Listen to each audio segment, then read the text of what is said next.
ঝালকাঠিতে শাহজাহান ওমরের বাড়িতে হামলা।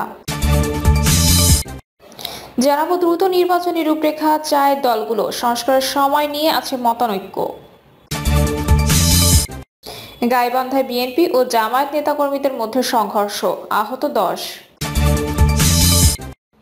এবং সর্বশেষ জানাবো ট্রাইব্যুনাল চাইলে বিচারকার্য অডিও ভিজুয়াল প্রচার করতে পারবে বলছেন আইন উপদেষ্টা। শুনছিলেন সংবাদ শিরোনাম, এবারে বিস্তারিত। ঝালকাঠিতে শাহজাহান ওমরের বাড়িতে হামলা।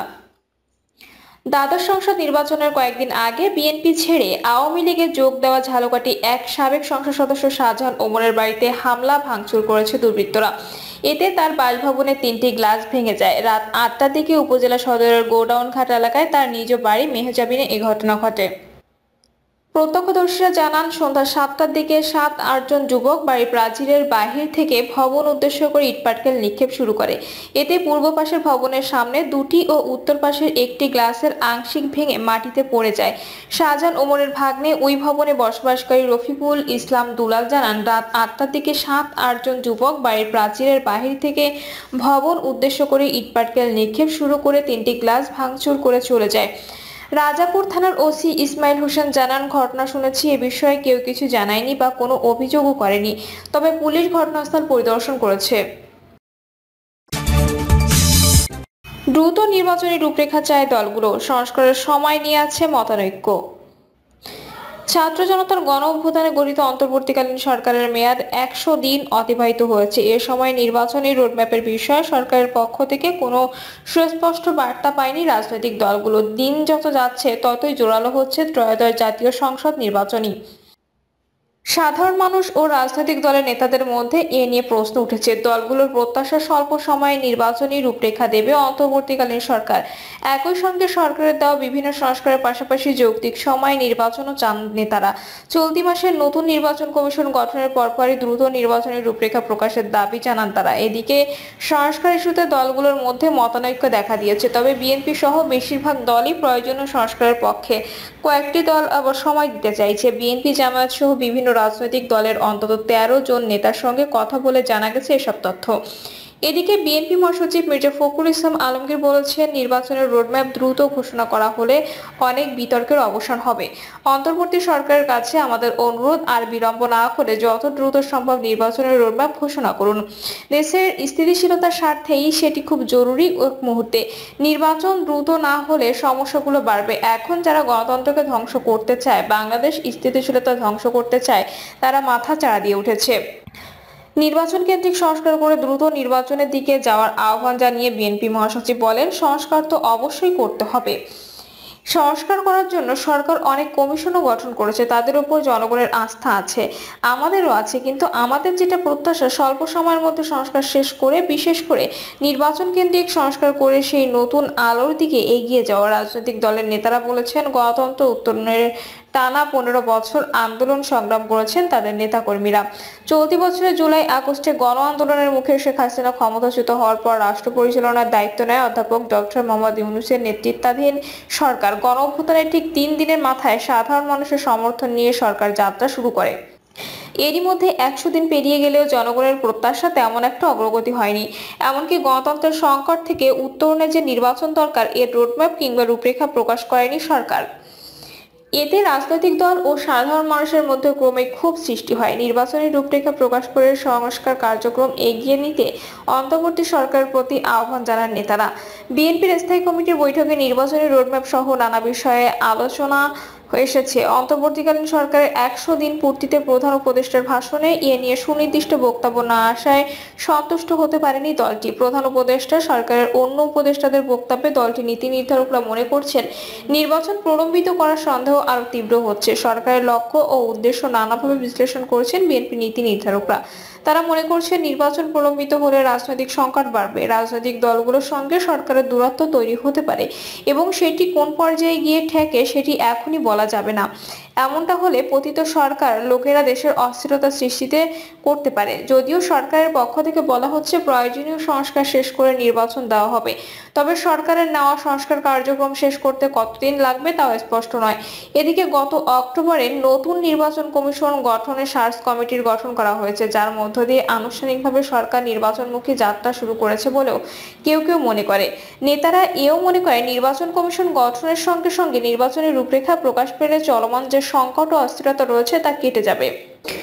রাষ্ট্র কাঠামো সংস্কার ও নির্বাচন প্রস্তুতি একসঙ্গে চলতে পারে। বিএনপির সঙ্গে সমমনা অন্য রাজনৈতিক দলগুলো সরকারের সঙ্গে সংস্কারের পাশাপাশি নির্বাচনী রূপরেখার স্পষ্ট ঘোষণা চায়। বিএনপি স্থায়ী কমিটির সদস্য সালাউদ্দিন আহমেদ বলেন, আমরা সরকারকে আহ্বান করেছি একটা সময় উল্লেখ করে তারা যেন রোডম্যাপ দেয়, যাতে জনগণ আশ্বস্ত হয় যে তারা গণতান্ত্রিক প্রক্রিয়ায় ফিরে যাচ্ছে। তাতে সরবরাহ পরিস্থিতি, বাজার পরিস্থিতি, বিনিয়োগ পরিস্থিতি সবই গতি পাবে, অনেক সমস্যারও সমাধান হবে। কারণ অনিশ্চিত পরিবেশের মধ্যে বিনিয়োগ, ব্যবসা বাণিজ্য ও সরবরাহ পরিস্থিতি সঠিক হয় না। এজন্য আমরা আহ্বান করেছিলাম যাতে নির্বাচনমুখী সংস্কারগুলো চালু থাকুক, পাশাপাশি নির্বাচনের প্রস্তুতি এবং একটা সম্ভাব্য রোডম্যাপ ঘোষণা দিক। আশা করছি সরকার শিগগিরই বিষয়টি আমলে নেবে এবং একটা রোডম্যাপ ঘোষণা করবে। বাংলাদেশ জামায়াতে ইসলামীর সহকারী সেক্রেটারি AHM হামিদুজ্জামান রহমান আজাদ বলেন, প্রয়োজনীয় সংস্কারের জন্য একটা যৌক্তিক সময় সরকার দিতে হবে, সেটা দীর্ঘ নয় আবার তাড়াহুড়ো নয়। তারপর আমরা সরকারকে দৃষ্টি আকর্ষণ করে বলেছি, আপনারা সংস্কারটা যথাসময়ে শেষ করেন। কতদিনের মধ্যে সংস্কার করবেন সেটি রোডম্যাপ দিন। সংস্কার একটা চলমান প্রক্রিয়া, অনেকগুলো হবে, কিন্তু নির্বাচন সংশ্লিষ্ট রাষ্ট্রের কাঠামো প্রতিষ্ঠান ধ্বংস হয়েছে, এগুলোর জন্য যে সংস্কার কমিটি রয়েছে প্রয়োজনীয় সংস্কারগুলো শেষ করে নির্বাচনের দিকে যথাসম্ভব চলে যাওয়া উচিত। এটাই আমরা মনে করি। জনগণ অপেক্ষা করছে। বেশি দীর্ঘায়িত হলে সরকারের মধ্যে আস্থাহীনতা তৈরি হলে এটা দেশে সামগ্রিকভাবে ভালো হবে না। আশা করি সরকার যথাযথ পদক্ষেপ নেবে। এদিকে সংস্কার দ্রুত শেষ করে নির্বাচনী রোডম্যাপ ঘোষণা করে অনিশ্চয়তা দূর করতে অন্তর্বর্তী সরকারের প্রতি আহ্বান জানিয়েছেন ইসলামী আন্দোলন বাংলাদেশের আমির ও চরমোনাই পীর সৈয়দ মোহাম্মদ রেজাউল করিম। তিনি বলেন, অনিশ্চয়তা, শূন্যতা নানা ধরনের জটিলতা এবং অপলাপের জন্ম দেয়। তা রোধ করার জন্য নির্বাচনের সুষ্ঠু ও অবাধ পরিস্থিতি তৈরিতে করণীয় নির্ধারণ, তার জন্য সময়সীমা ঠিক করে একটি সুনির্দিষ্ট গাইডলাইন ঘোষণা করা হলে সবার জন্য কাজ করা সহজ হবে। 100 দিন অতিবাহিত করলেও রাষ্ট্রের অপর অন্তর্বর্তী সরকারের নিয়ন্ত্রণ স্পষ্ট নয়, বরং দুর্বলতা স্পষ্ট বলে মনে করেন চরমোনাই পীর। বিপ্লবী ওয়ার্কার্স পার্টির সাধারণ সম্পাদক সাইফুল হক বলেন, অন্তর্বর্তী সরকারের 100 দিনের মাথায় তাদের উচিত হবে নির্বাচন পরবর্তী গণতন্ত্র উত্তরণের সামগ্রিক একটা পথরেখা ঘোষণা করা। ইতোমধ্যে সরকারের সঙ্গে রাজনৈতিক দলগুলো আবার এক ধরনের দূরত্বের জায়গাটি দেখা যাচ্ছে। এই সরকারের 1 নম্বর কাজ হবে একটা অবাধ, নিরপেক্ষ, বিশ্বাসযোগ্য নির্বাচনের মধ্য দিয়ে পরবর্তী নির্বাচিত সরকারের হাতে ক্ষমতা হস্তান্তর করা। তিনি বলেন, এ মাসের মধ্যে নির্বাচন কমিশন গঠন হবে বলে আমাদের প্রত্যাশা। এরপর তারা দ্রুত ভোটার তালিকা হালনাগাদ করার উদ্যোগ নেবেন। এর মধ্য দিয়ে নির্বাচনী ট্রেন্ড বাস্তবে চালু হবে। কিন্তু সরকারকে নির্দিষ্ট করতে হবে তারা আগামী বছর কবে, কখন এবং কিভাবে নির্বাচন সম্পন্ন করবে। 2025 সালের মধ্যে জাতীয় নির্বাচনের মধ্য দিয়ে বাংলাদেশ নতুন নির্বাচিত সরকারের কাছে ক্ষমতা হস্তান্তর করবে, এমন এটা নির্দিষ্ট সময়সূচি নির্ভর করবে তাদের কাজের উপর। আমার বাংলাদেশ পার্টির সদস্য সচিব মুজিবুর রহমান মঞ্জু বলেন, রূপরেখা এখনই দেওয়া দরকার। এটা তো অন্তর্বর্তী সরকারের প্রধান উপদেষ্টা ডক্টর মোহাম্মদ ইউনূসের প্রতিশ্রুতি ছিল। আশা করি যত দ্রুত সম্ভব তিনি একটা রূপরেখা দেবেন। তিনি বলেন, আমরা বলে আসছি একটা রূপরেখা দেওয়া সম্ভব। যে কোনো একটা নির্বাচন সম্পন্ন করতে 3 মাস সময় লাগে, এটা 3 মাসে সম্ভব। তত্ত্বাবধায়ক সরকারগুলো এভাবেই করেছে। এখন যে অস্বস্তিকর পরিস্থিতি ও সংস্কারের বিষয়গুলো বলা হচ্ছে, এগুলোর জন্য 1 থেকে 1.5 বছরের সংস্কার করে নির্বাচন করা সম্ভব। গণ অধিকার পরিষদের সভাপতি নুরুল হক নূর বলেন, সরকার একটা রূপরেখা দিতে পারে, এটা সব মানুষেরই চাওয়া। সরকার কতদিন কি চায় এর একটা রূপরেখা বেশি দেশি বিদেশি সবাই প্রত্যাশা করে। আমরা মনে করি এটা সরকারের জন্য ভালো পদক্ষেপ হবে। তারা 1 বছর থাকুক কিংবা 2 বছর থাকুক চায়, এর মধ্যে সংস্কার ও প্রক্রিয়ার কাজ করার জন্য একটা রোডম্যাপ দরকার। এটা নিয়ে সবাই কথা বলছে। আমি মনে করি সরকার দায়িত্ব গ্রহণের 1 মাসের মধ্যে নির্বাচনী রূপরেখা দিতে পারত। এখন তো 100 দিন অতিবাহিত হয়েছে।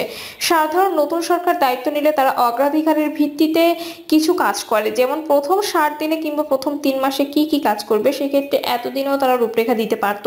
এটা সরকারের জন্য চাপ কিংবা আহামরি কোনো বিষয় না। সরকার চাইলে মাসখানেকের মধ্যে একটা রূপরেখা দিতে পারে। গাইবান্ধায় বিএনপি ও জামায়াত নেতাকর্মীদের মধ্যে সংঘর্ষ, আহত 10। গাইবান্ধার পলাশবাড়ীতে মহদীপুর ইউনিয়ন পরিষদের ভারপ্রাপ্ত চেয়ারম্যান পদ নিয়ে পলাশবাড়ী পৌর শহরে সন্ধ্যার পর হতে প্রায় 1.5 ঘন্টা ধরে বিএনপি জামায়াতের মধ্যে ধাওয়া পাল্টা ধাওয়া এবং সংঘর্ষ হয়েছে। এ সময় ককটেল বিস্ফোরণ, ইটপাটকেল নিক্ষেপ, দোকান, বসতবাড়ি, ব্যক্তিগত চেম্বার ও বেশ কয়েকটি মোটরসাইকেল ভাঙচুর ও অগ্নিসংযোগের ঘটনা ঘটেছে। এতে উভয় পক্ষের প্রায় 10 জন আহত হয়েছে। আহতদের পলাশবাড়ী স্বাস্থ্য কমপ্লেক্স সহ বিভিন্ন ক্লিনিকে প্রাথমিক চিকিৎসা প্রদান করা হয়েছে বলে জানা যায়। তবে তাৎক্ষণিকভাবে আহতদের নাম জানা সম্ভব হয়নি। সন্ধ্যা 7টার দিকে পলাশবাড়ী উপজেলা পরিষদের ভারপ্রাপ্ত চেয়ারম্যানের বিরুদ্ধে অনাস্থা প্রস্তাবকে ঘিরে উভয় দলের নেতাদের মধ্যে পক্ষে বিপক্ষে বিতর্ক থেকে এ ধাওয়া পাল্টা ধাওয়ার সূত্রপাত হয়। পরে উভয় দলের নেতাকর্মীরা জড়ো হলে চৌমাথা মোড়ে বিএনপি ও জামায়াত নেতাকর্মীদের ধাওয়া পাল্টা ধাওয়ার পৌর শহর রণক্ষেত্রে পরিণত হয়। গোটা পৌর শহর অন্ধকার হয়ে আতঙ্কে ছড়িয়ে পড়ে। সাধারণ মানুষ প্রাণভয় এদিক সেদিক ছুটে গিয়ে নিজেদের রক্ষা করেন। দীর্ঘ সময় ধরে চলায় সংঘর্ষ, সড়ক মহাসড়কে যান চলাচল বন্ধ হয়ে যায়। দেশীয় অস্ত্র হাতে চৌমাথা মোড়ে রংপুর ঢাকা মহাসড়ক, পৌর শহরের কালীবাড়ি হাট সহ গুরুত্বপূর্ণ মোড়গুলোতে মহড়া দেয় বিএনপি জামায়াতের বিক্ষুব্ধ নেতাকর্মীরা। এতে সন্ধ্যার পরে পৌর শহরের ছোট বড় ব্যবসা প্রতিষ্ঠানগুলো বন্ধ হয়ে যায়। পরে সেনাবাহিনী ও পুলিশ সহ অন্যান্য আইন শৃঙ্খলা বাহিনীর যৌথ প্রচেষ্টায় পরিস্থিতি স্বাভাবিক হয়। পলাশবাড়ী থানার অফিসার ইনচার্জ জুলফিকার আলী সাংবাদিকদের জানান, বর্তমানে পুলিশ ও সেনাবাহিনীর টহল জোরদারের পর থেকে পরিস্থিতি নিয়ন্ত্রণে রয়েছে। এই ঘটনায় কোনো পক্ষ থেকে কেউ অভিযোগ করেনি। প্রিয় দর্শক, এই ছিল এখনকার সর্বশেষ সংবাদ। আপডেট সব সংবাদ পেতে চ্যানেলটি সাবস্ক্রাইব করে বেল আইকনটি ক্লিক করে রাখুন।